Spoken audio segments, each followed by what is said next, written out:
Hello students, आज आपका chapter number 4 linear equation in two variables. ठीक है, मैथ्स एनसीईआरटी, ये आपको पता ही है। अब बात करते हैं एक्सरसाइज 4.1 के बाद इंट्रो के बारे में। तो 4.1 का इंट्रो ही चैप्टर का इंट्रो है। तो चैप्टर के इंट्रो को समझने के लिए थोड़ा सा हम बेसिकली पहली नॉलेज लेंगे जो हमने पहले चैप्टर या चैप्टर नंबर 2 में हम कर चुके हैं, पॉलिनॉमियल्स को। ओके, तो स्टूडेंट्स एक बात समझिए, थोड़ी सी छोटी सी बात समझनी। लीनियर इक्वेशन से पहले हम लीनियर पॉलिनॉमियल को समझेंगे। हमने लीनियर पॉलिनॉमियल पढ़ा था, क्या था? किसी भी पॉलिनॉमियल में अगर एक वेरिएबल की पावर 1 हो, हाईएस्ट डिग्री कितनी हो 1, या डिग्री उसकी कितनी हो 1, तो उसे हम क्या बोलते हैं? Linear polynomial. जैसे कि x+2, तो जो हमारा हाईएस्ट पावर है वेरिएबल, उसकी डिग्री कितनी है? 1 है, तो उसे हमने क्या बोल दिया? Linear polynomial. ओके, अब बात करते हैं लीनियर पॉलिनॉमियल इन टू वेरिएबल्स। देखिए इक्वेशन है, अभी इक्वेशन के बारे में बात नहीं कर रहा मैं, ओनली लीनियर पॉलिनॉमियल इन टू वेरिएबल्स। तो अगर मैं ये कहूँ कि ऐसा पॉलिनॉमियल जिसमें दो वेरिएबल हों, देखिए यहाँ कौन है वेरिएबल? सिर्फ 1 है, लेकिन वहाँ कौन हो वेरिएबल? 2 हों, तो x+3y कौन है वेरिएबल? 2 वेरिएबल हैं, x और y। ठीक है, हाईएस्ट पावर कितनी है? दोनों की 1 है। इसका मतलब क्या है कि ये दोनों ही लीनियर पॉलिनॉमियल हैं।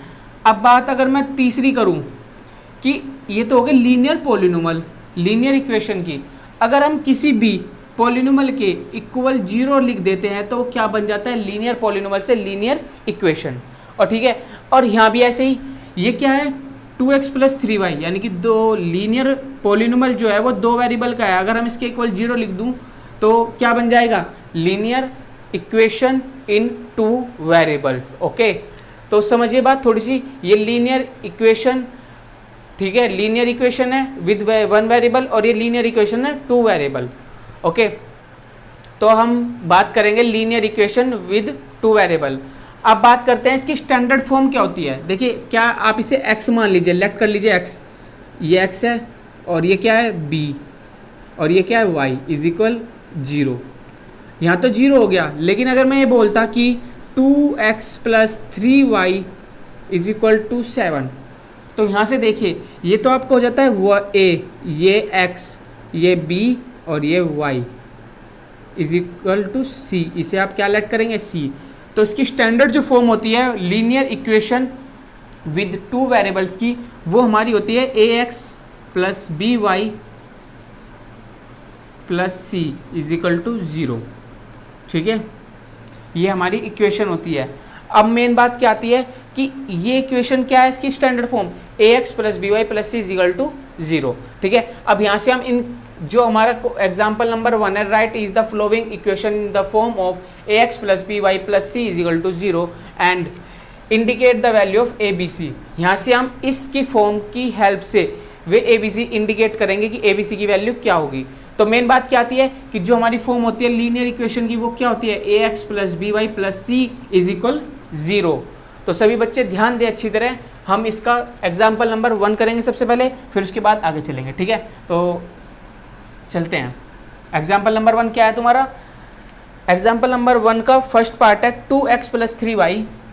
फर्स्ट पार्ट है 2x+3y इज इक्वल 4.37।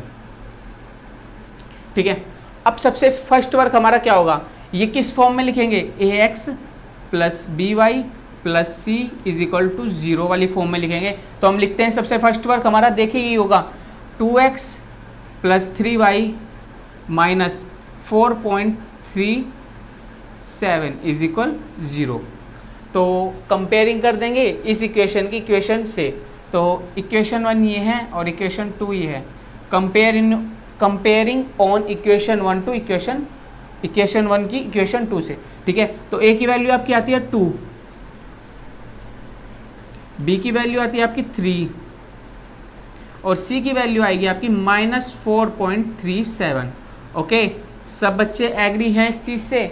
देखिए आपने किस फॉर्म में चेंज किया, ax plus B Y plus C वाली फॉर्म में चेंज किया, और इसके बाद आपने क्या किया, इसके बाद हमने ए बी सी की वैल्यू किससे फाइंड कर दी, इस इक्वेशन की हेल्प से, इसकी कंपेयरिंग इससे कर दी, तो हमारी ए बी सी की वैल्यू फाइंड हो जाती है। ओके चलिए अब इसके सेकंड पार्ट पर चलते हैं। सेकंड पार्ट क्या कहता है, सेकंड पार्ट है x minus 4 is equal to root 3 y, x minus 4 is equal root 3 y. तो देखिए स्टूडेंट्स ध्यान से समझेंगे, अब वही वर्क हम सबसे पहले से किस फॉर्म में चेंज करेंगे, ax plus B Y plus C is equal to 0, यानी कि एक साइड में 0 होना चाहिए, अनदर कुछ नहीं होना चाहिए।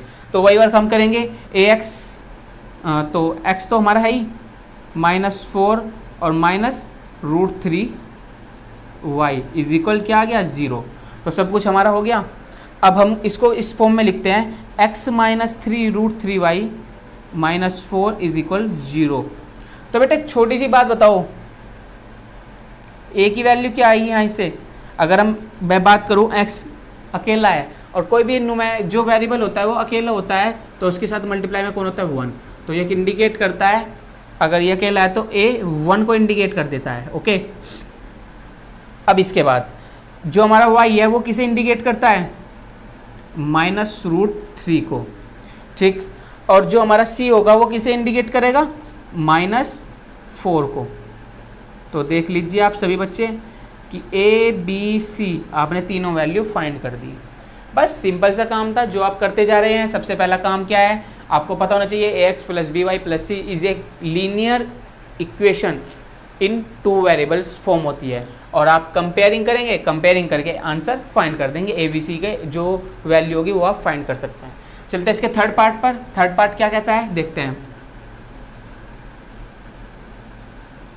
थर्ड पार्ट है 4 is equal to 5x minus 3y, 4 is equal to 5x minus 3y। तो सो स्टूडेंट्स करते हैं वही वर्क, हमें एक साइड में 0 करना है, अनदर कुछ नहीं। तो 5x माइनस 3y, अगर मैं 4 माइनस कर दूं, क्योंकि 4 इधर आया तो माइनस, इज इक्वल क्या हो गया 0। सो लेट्स स्टार्ट वर्क, किससे इंडिकेट करेंगे, ax plus B Y plus C is equal to 0। Compare करी, कंपेयरिंग करी तो a की वैल्यू आपकी आती है 5, a is equal to 5, b is equal -3 and c is equal -4। ये आपकी वैल्यू आ जाती है, ठीक है। तो स्टूडेंट देखिए ax plus B Y plus C से आपने कंपेयरिंग की और a b c आपने तीनों वैल्यू फाइंड कर दी। ओके अब चलते हैं इसके फोर्थ पार्ट पर। फोर्थ पार्ट क्या कहता है देखते हैं। फोर्थ पार्ट है 2x is equal to y. Very good question, हाँ इसे आप थोड़ा समझेंगे। 2x is equal to Y है ये y। सो वही हम वर्क करेंगे, किस फॉर्म में चेंज करेंगे, फॉर्म में चेंज करेंगे, change into form ax plus B Y plus C is equal to 0। तो हमें एक साइड 0 लाना है, तो 2x minus y is equal to 0। अब कुछ बच्चे सोच रहे होंगे कि तो क्वेश्चन ही पूरा नहीं है। अरे क्वेश्चन क्यों नहीं पूरा है, ध्यान से देखिए। 2x माइनस वाई, सी की वैल्यू दी नहीं है, सी की वैल्यू क्या मानेंगे हम यहाँ 0 मान लेंगे, ठीक है। तो सी की वैल्यू हमें फाइंड हो गई अब 0। अब चलते हैं कंपेयरिंग किससे करेंगे, comparing ax plus B Y plus C is equal to 0 से कर देते हैं। और 0 से करने पर क्या आएगा आपका देखते हैं, चलिए। तो x की वैल्यू क्या है 2, सॉरी a की वैल्यू है आपकी 2, b की वैल्यू है आपकी -1। मैंने आपको बताया था -y है, तो इसका मतलब क्या है -1 मल्टीप्लाई y। तो हम y से -1 खींच लेंगे और खींचने के बाद हमारा यहाँ रख देंगे। और c की वैल्यू क्या है आपकी 0, क्या है c की वैल्यू 0।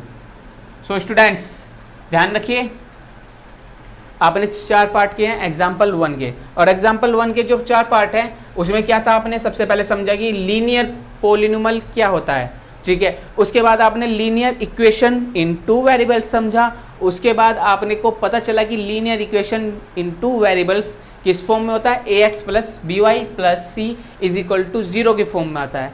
आपने समझ लिया। अब आपने समझने के बाद क्या कहा कि सर हम तो फर्स्ट क्वेश्चन या फर्स्ट एग्जाम्पल करेंगे खुद। आपने किए कैसे, फर्स्ट एग्जाम्पल लिखा और इसकी कंपेयरिंग या किस फॉर्म में चेंज कर दिया, इस फॉर्म में। इस फॉर्म में चेंज करने के बाद आपने कंपेयरिंग भी इसी फॉर्म से कर दी और कंपेयर करने के बाद ए बी सी तीनों वैल्यू फाइंड कर दी जो कि इंडिकेट करते हैं ए बी सी को। ओके, सिर्फ इतना ही था। तो स्टूडेंट एग्जाम्पल नंबर 2 है, right is the following as an equation in 2 variables. Okay, तो ये जो आपको 4 पार्ट्स दिए गए हैं इन सभी को आपको 2 वेरिएबल्स की फॉर्म में चेंज करना है। ओके, तो देखिए आपको बड़े अटपटे से लग रहे होंगे, लेकिन आप करेंगे चेंज, कैसे करेंगे वो हाँ समझेंगे। ठीक है, इनमें से एक आपको क्वेश्चन दूंगा मैं करने के लिए, वो आप कमेंट सेक्शन में कमेंट करेंगे, जो भी उसका आंसर होगा। ओके, तो देखिए कैसे करना है। सबसे फर्स्ट पार्ट है हमारा x इज इक्वल -5। देखिए सबसे पहले हमें किस फॉर्म में चेंज करना है, A X plus B Y plus C. ये फॉर्म हम अपनी भूली नहीं है और हम इस फॉर्म को याद रखेंगे। तो हम वही करेंगे, सब जितने भी नंबर हैं वो सब इधर ले आएंगे, उधर 0 होगा, अनदर कुछ नहीं। तो x प्लस 5 इज इक्वल 0। तो यहाँ से कुछ आप समझ सकते हैं कि यहाँ से आपको क्या मिल गया, x वाली नंबर भी मिल गई, क्योंकि a भी मिल जाएगा x साथ, और यहाँ से क्या मिल गया, c मिल गया।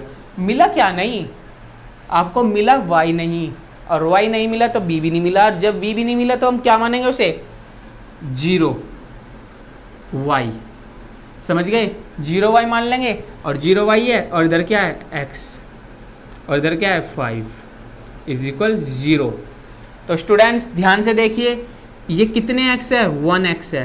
तो यहाँ से a इक्वल हमारा आता है 1, b इक्वल आता है 0 एंड c इक्वल आता है 5। ठीक है, और हमारी जो स्टैंडर्ड फॉर्म से हमारी जो इक्वेशन फाइंड की हमने वो क्या है, x plus 0 y plus 5 is equal to 0। ये आपकी इक्वेशन आ गई जिसका आंसर आपको फाइंड करना था। ठीक है, अब मेन बात है क्या,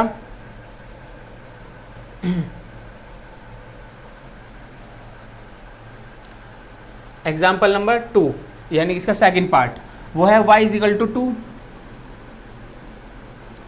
y इज इक्वल टू 2 को कैसे सोल्व करेंगे, y माइनस 2 इज इक्वल 0 लिख सकते हैं, कोई प्रॉब्लम तो नहीं है, क्योंकि आपको उधर की तरफ 0 लाना है। अब इसके बाद y minus 2 is equal to 0 आता है, तो इसका मतलब हमें यहाँ से क्या नहीं है, हमारे पे 0 वो x नहीं है, तो हम क्या लिख सकते हैं, 0, या किससे कंपेयरिंग करें, सबसे पहले ax plus B Y plus C, ये वाली फॉर्मूला नहीं है। तो देखिए बच्चों, यहाँ आपके पास y वाले ही नंबर हैं, x वाला नहीं है, और मैंने बताया है जब कुछ ना हो तो हम 0 ही मान लेते हैं, क्योंकि 0 की मल्टीप्लाई किसी में कर लो, आंसर 0 ही रहना। ठीक है, ऐसे ही आप भी ध्यान रखना सभी बच्चे, जो आपके पास ज़्यादा ही हुड़दंग बच्चा हो, जो आपका फ्रेंड हो, उसकी संगति छोड़ दो, नहीं तो आप भी 0 हो जाओगे। ठीक है, इसलिए हाँ सब कुछ चलना चाहिए, पढ़ाई के साथ साथ सब कुछ इक्वल होना चाहिए। ऐसे नहीं सिर्फ पढ़ाई छोड़कर और सब में ठीक हो, दंगे में बदमाशी में, लेकिन पढ़ाई में भी होना चाहिए उतना ही। ठीक है, तो चलिए चलते हैं, क्या है ax यानी कि हमारा 0x है, by हमारा कितना है 1y है, और c कितना है हमारा -2 इज इक्वल 0। क्या ये स्टैंडर्ड फॉर्म आ गई, कोई प्रॉब्लम ना हो तो। अब चलते हैं सेकंड के बाद थर्ड पार्ट पर। थर्ड पार्ट पर है 2x is equal to 3, 2x is equal 3। तो स्टूडेंट्स एक बात समझिए छोटी सी, क्या बात है, 2x इज इक्वल टू 3, तो 2x माइनस 3 इज इक्वल 0 लिख सकते हैं आप, क्योंकि आपको 0 की फॉर्म में लाना था।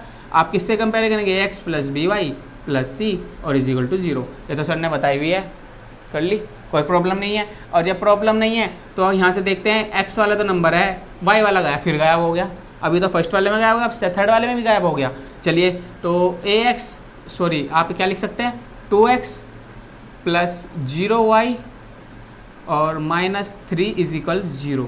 तो यहाँ से a तो आपका जाता है 2, देखिए आप 2 क्वेश्चन सोल्व कर रहे हैं, यहाँ से b आ जाता है आपका 0 एंड c आता है आपका -3। सो स्टूडेंट्स छोटी सी बात है, आपकी स्टैंडर्ड फॉर्म क्या आई इस क्वेश्चन की, 2x + 0y -3 = 0। तो ये क्या आपका आंसर हो गया, क्लियर है। अब इसके फोर्थ पार्ट पर चलते हैं।